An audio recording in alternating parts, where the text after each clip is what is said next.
It is the grand finals here at the Valentine Madness between Ninjas in Pajamas and Gambit. Look like it as FNG. He's running. He has got backup here, and Ace and Sax are respecting it a little bit. Now FNG's going to go for the snowball. He was a little scared of a dagger coming in, and indeed with the south going, he'll get a decent amount of region. And that is going to mean that Gambit are the ones to get first blood. The snowball on the Tusk, the supernova, a lot of things that say, hey, whoa, you don't want to fight into this. Mid lane, FNG's going to be there with a lead in onto PPD. Ace is going to jump over onto Ninja. They've got the skewer just in case the Wreck Room was coming out, but Ninja's already cancelled it. Boundless strike down onto 233 with the Ravage, clips the both of them. As Ninja is in trouble, he has got backup coming in. Is there any way they can keep it safe? It looks like there is. As Ninja, oh, he can't quite walk away. They will be able to get him there as 33 chases him down, but in return, he gets hit by the supernova. Phantasm popped by Afterlife as they'll take the tide in return. I think you get flamed there. I can't hear. I'm ignoring the peanut gallery. They're diving in. They've got Egg and Ravage. Uh-oh. Ravage, Monkey press King ult, R. Monkey King ult. Press R. Oh, he's not got mana. He doesn't need it. He's just going to kill FNG instead. The bounces around are there. Fada's net worth is just in the toilet right now. This scares me. Yeah, he's got to get the plunger out. I know you have a PA. Oh, hang on. To hack. There's the Ravage onto Ninja. Oh, that was a big Ravage. They see that range of it getting to hack and immersion on the side. It doesn't matter. Fada, the Monkey King is out. Zax, oh, it's an RP, but there's no follow-up. That's all. Shockwave's going to be down. They've got to start and run now. Oh, JB falls in with the Phantasm. He drags in the Lich in the river. They also end up losing Ace. They're split up. They're all over the place. NIP. They tried for a team fight. There was a Ravage and an RP. And they're so ult-dependent. Whereas Gambit, they just stacked auras, and they're just going. Like, they're so strong at this point, and now they're pushing in. There's no RP. There is a Ravage. When 33's walking in, he's holding on to it. He's not going to use it yet. He's getting chain stunned down. I mean, now he has to back off. 33 is incredibly low. Fada has to walk out of the Wukong's command. They're dragging back PPD, gets hit by the stun from the CK. But they can just hit the towers. They'll hit the Lich. Lich is dead for 30 seconds. Ace gets dragged back. There's going to be the TP into the midst of it all from 33, but Ace is already dead. Get raised up by Ninja. It's a double kill for the SF. The controls there on 33. Saxon's just getting dove upon by old JB4. FNG may fall. Now he's got stick charges. He's probably going to be fine. Still 33 doesn't want to use that Ravage. He's holding on to it. Somebody check this man's keyboard. He can't press it. I mean, it's game over. And I don't think we're going to see any more Fada Monkey King this series. Oh, definitely not. I just think Gambit had a great read on what Nip was trying to do. What do we think? So a Timbersaw picked up. Lycan, you got a Sven, you got way more ability to play high tempo, and I think it's much better suited for the style of play. Nicely done there. Mid lane, I mean, mid lane's hard. Even if you do get a wraparound as a Tusk, you're unlikely to be able to kill the Timbersaw between the two of them. Just go for a bit of a play around with PPD. PPD has got the Frost Armor. Just FNG looking for the extra control to try and slow him down. Allow the Grave Chill to come in from Dahak. Is this worth it? They're abandoning the bottom lane. Now Fada's going to be there to try and turn. He just goes straight away into the midst of them all. He does get shackled, but he's tanky. This is a level 6 Timber. You can't just hold him and hope for the best. His immersion will get turned upon. Fada gets one. They'll now look towards Dahak. And as you say, this whole movement from Gambit just incredibly awkward. Moving the tri-lane from the bottom to the mid lane. And in an incredibly telegraphed move that NIP have no trouble reading. Yeah, mid lane Fada level 7, he's scary. And it's not going to be something that Ninja's going to enjoy too much laning against now. As Fada will be able to constantly threaten the life of this troll. Has got the ult to rely on, but of course Fada can wait this out. Or maybe with the snowball backup. They're not going to be able to kill him, but at least they'll get Fada away from Ninja. I said that Ninja nearly walks back into the chakram. As the chase is going to still be on. Fada's continuing with this. He's still got mana to play around with as he'll go towards Ninja. The Sinister Gaze from PPD holds the Timber in place. That's going to be the Tusk dead as well. Their draft is predicated on being ahead, but this game NIP won the lanes. Thus, is this like he's alone? Fada's just chasing down two heroes. Yeah, I mean, he doesn't care. He knows there's no threat to him at all. He's now got the backup of PPD. Frost Armor's down onto him. Ravage has to come out from Afterlife. But Afterlife, he's almost certainly going to still die. The snowball will slow down Fada a little bit, but the Chakram comes out. Sinister Gaze is there to control the Tusk. Ninja's trying to go in with the ult onto Fada, but Frost Armor back up again. Fada can tell him with the last bit of mana. Has he got enough to burst this man down? He certainly looks to have so, as the Chakram holds him in place. Fada's able to Timber Chain out. Soul Assumption and the birds. Can it actually get Fada in response? He's no. So tanky. The war cries there from Saxa. Fada is more than fine. And probably kill the tide as well. The slow comes out. The Summer as well, bringing them down low, dive forward with the Supernova. They will actually turn and they should be able to kill the egg off. So the egg will die for this. They can get everyone out the snowball, keeping Afterlife alive a little longer, but the blast and stun comes out onto him. They'll cut down Afterlife. Ace is being shackled underneath the tower, but he's still got the ult up, ready to go, ready to dive in deep, chasing Gambit back up to the base. The Chakrams out to FNG. They're up past tier 3s now, as Fada has no care or scare at all. It's now with the Aegis, Vlad's aura, Crimson Guard aura, everything good to go. PPD. Going to sort of tank this bit of action. He does actually get the Chain Frost out. Does a fair bit of damage. Sinister Gaze as well, helping pull back the Shaman. He's being healed up by the Sunray. 33 will die, but PPD will be kept alive for now. Finally gets burst down by Dahak. They've lost 2 on NIP. There'll be a buyback from the Tusk, but Ace and Sax are there ready to try and turn things around. Dahak goes for the TP out, so he'll make it back safely. Immersion won't be quite as fortunate. They itemize for survivability, their skills, and the items as well give them a bit of damage, so they become untargetable, and they farm you. And here we go, Gambit giving them a few more kills to fan up the stats of NIP as GG is called, and NIP with... Because I feel like Doom in this top lane, even if you have to tri-lane him, is going to go very well for you. And I would rather have Ursa 1v1 against Lifestealer, just because then you at least threaten kill potential with the rotation as well. Oh, we will see PPD get taken down as the body blocks are there. Good start for Fada. I think his TA is pretty decent too, but that hero's not meta anymore.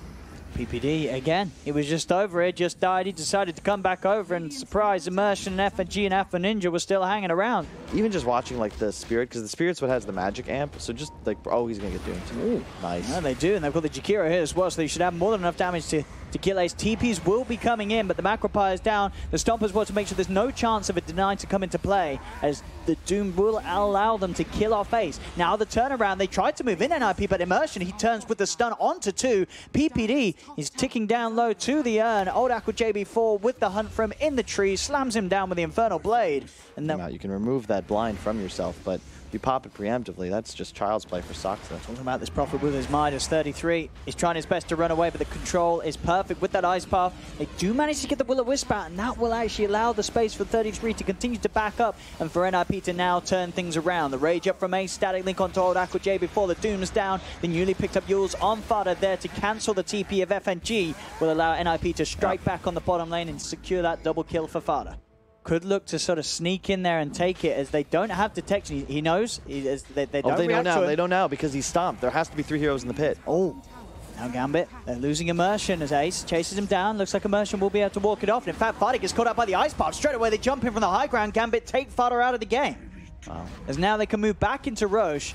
Continue to try and finish it off. NIP, is there any way they can really contest this without their Razor? It doesn't look to be. Is that PPD? Again, caught out by Immersion with the stun. More than enough space here for them to finish Roche. Alpha Ninja popping the Stone Gaze to make sure there's no chance of a steal, and Gambit, they get the Roche, they get the Aegis. Or not. Oh no, he has been spotted. They are going to start as he will turn, look towards FNG. FNG does fall to the Nature's Wrath, but a trade that they'll more than happily take. Gambit. These team fights, but now Coddle ult's down. Like, what can you do? It's 3-on-5, but look at this. Like, they're going to try and commit. With the BKB and the Rage, they're going in, but the Stone Gaze is there and already. Dahak's on top of Fada, getting the bashes out. Now they have to back off with the BKB and the Rage wearing off, but Old Aqua JB4 jumps in on top of Ace. Ace, he's been sprouted by his own teammates. Ace cannot escape. The stun comes out from Immersion onto Fada. Both cores dead. PPD getting collapsed upon behind the tower. Saxa will blinding light back, both Dahak and Immersion, but it's not going to stop them chasing down the captain as PPD falls. 33 cannot TP out of this. 4 dead on NIP. Anyone getting to, right? But you still can't win fights. I mean, as you say, so far, 33's just had no impact at all in this game. In the middle lane, Dahak will jump in, kill off the call. He'll be able to find PPD as well. Gets the bash on the Fada. Fada stuck in the Macropire. He'll Yules up, as you say. His damage has been stolen, but it doesn't matter. He's got all the swipes stacked up and ready to go. As Gambit, showing that Game 2 was not a clear indicator of the skill level of this team, as they hit back so damn hard in Game 3. Can they do it? 1 game away, Gambit, from taking this bottom. Now, we'll have the presence of FNG down here. So Gambit with the full tri-lane bottom against the duo of NIP. But already actually looking to turn onto FNG. I love the build. He went QW because he just gets in mana level 1. He's going to get him first blood. Maybe. Nice. Yep, the Quill Spray stacks are enough with that harm reduction. It's a smart skill build from Fada. In fact, a bit of a go on to Fada. Whoa, what? Hey! Okay, Gambit. One team has a distinct landing advantage. They're able to get these stat and acceleration items up first. And They just snowball the game. You probably kill Ace here. He's got to get... Yeah, he's just dead, I think. All right.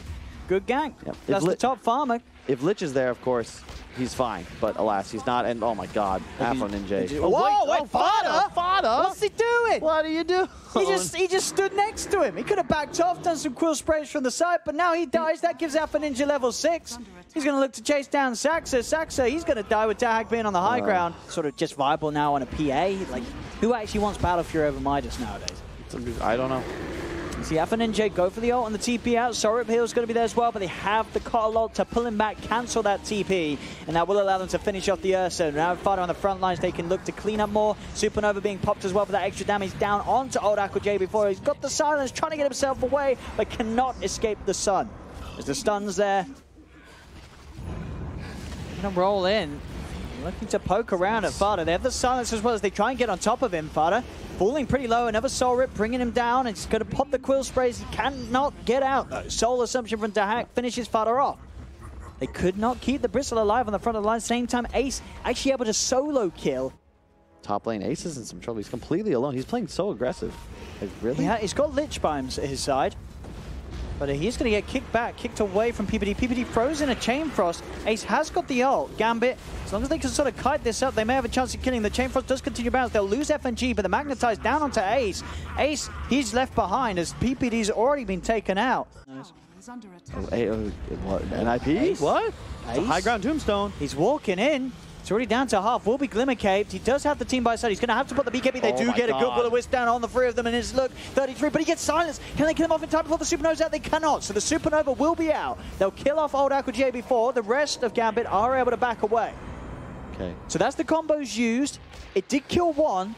So if they can get anything else, they continue to chase Immersion. Immersion turns with the slow. There'll be a buyback from Old Aqua J before if they want to punish this. The Bird's in perfect position. Look at these stuns, holding 3 down on NIP. Roll 4 from Immersion. The Crimson Guard from Old Aqua J before keeping them alive. As this buyback from the Night Stalker could be just what they needed to turn things around. They'll get 33. They'll get PPD. Ace in trouble. On top of him, he has already used that BKB as we saw earlier. There's a blink ready soon on the Ursa. They're going to continue to chase this. Saxa's there by the side. They see him. And look for Saxa instead. Ace is already too far back behind the safety of the tier 3 tower. They'll take the easier kill instead. Chasing Saxa. Saxa will fall. A buyback well worth it there from Old Aqua JB4 on his Night Stalk.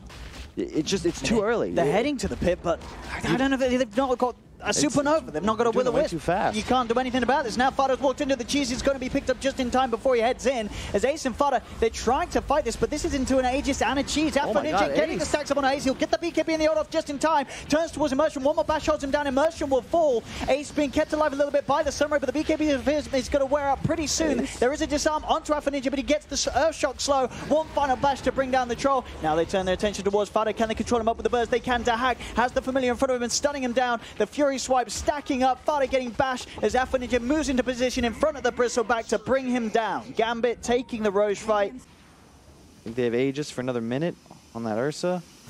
It's go time. Absolutely. Outside of the base, Gambit more than ready to push. NIP then needs some sort of phenomenal hold to force back this lineup. As the tier 3 tower is mounting, Afro Ninja just jumps straight in. PPD pipes back immediately. Ace, he's trying to commit with the BKB. Is on top of Dahak. The Will-O-Wisp popped down. Dahak, can he get himself out of range with the BKB? He gets bashed up. The Supernova's out. They'll keep their distance, Gambit, but Dahak continues to be controlled. The BKB wears off. The Supernova stun will catch on to both him and FNG. Immersion rolling in. Chain Frost starts to bounce around there without the Visage. Can Gambit fight with just 4 versus 5? They'll attempt to. 33's been Glimmer Caped, but they're going to see him again in a second. Afro Ninja's on top of him. 33's dead without buyback. Dude, FNG is a fucking monster in these fights. They're struggling now. NIP is Fada. He'll try and kite them out. Dude, he's dead without like buyback on NIP. As Afro Ninja picks up the kill on Fada, he has got a buyback. 110! I mean, the Aghanims rush on the Undying, it was absolutely genius. They could get away with it because they had this Night Stalker, this Visage, building the auras. FNG, all he had to do this game was go for whatever he wanted, and the Aghanims, it's done so much. It's made these fights impossible to play. Yeah, and it just, you can see they recognize their win condition. Look, bait the coddle, bait the egg, and run away. But they're on the verge of getting Mega Creeps as Gambit. No reason to leave the base right now. They've got all the power in the world to take this away from NIP. As Ace will head forward, Trying to slow him down a little bit with the axes from a distance. They have the refresher orb on Nicole, but he doesn't naturally have the ult up, so he'd have to use... Now he does. So they do have a double Will-O-Wisp. There's the first one down. BKB pop by S, but they're able to disarm him first, so a bit of the time wasted. Supernova comes out as well. They're on top of old Aqua J before he's going to get forced outside of the ult. That's going to allow him to pop the cheese, but he is being rooted. The bash is coming through. They should be able to finish off old Aqua J before, and they do. They kill the Night Stalker, but in return, Ace dies, jumping from Immersion and Afro Ninja with the BKBs. Afro Ninja's on top of Fada. The Bristleback goes down. He's got a buyback available, but the racks are falling to Hack, ignoring the Will-O-Wisp, just hitting onto the racks, going for the Mega Creeps. 33 will be able to dive back to the fountain. They're able to pull Immersion in with the Sinister Gaze. Immersion forced into the side, tries to roll off, can't escape. That's Immersion dead, but they've got the Mega Creeps. Mega Creeps now up against NIP. FNG, just look at this man's HP. The amount of strength that he's stolen, it feels like there's nothing that NIP can really do to deal with him at this point, as they're 3 dead on NIP. Fada being surrounded. FNG still alive somehow with the strength that he's got going. Finally falls to the Quill Sprays of Fada. Coddle will go down. Can Fada really hold with the buyback of Saxon? Maybe they've got a chance, but in return, buyback from old Aqua J before. They know that they can finish the game off now. Gambit, there's no chance of NIP holding this one, as GG is called. Gambit are your champions here at the Valentine Madness, taking home $50,000 US, and boy, do they deserve it. The games here against NIP really putting Ninjas in Pajamas in their place, as they say no to sort of PPD's style of drafting.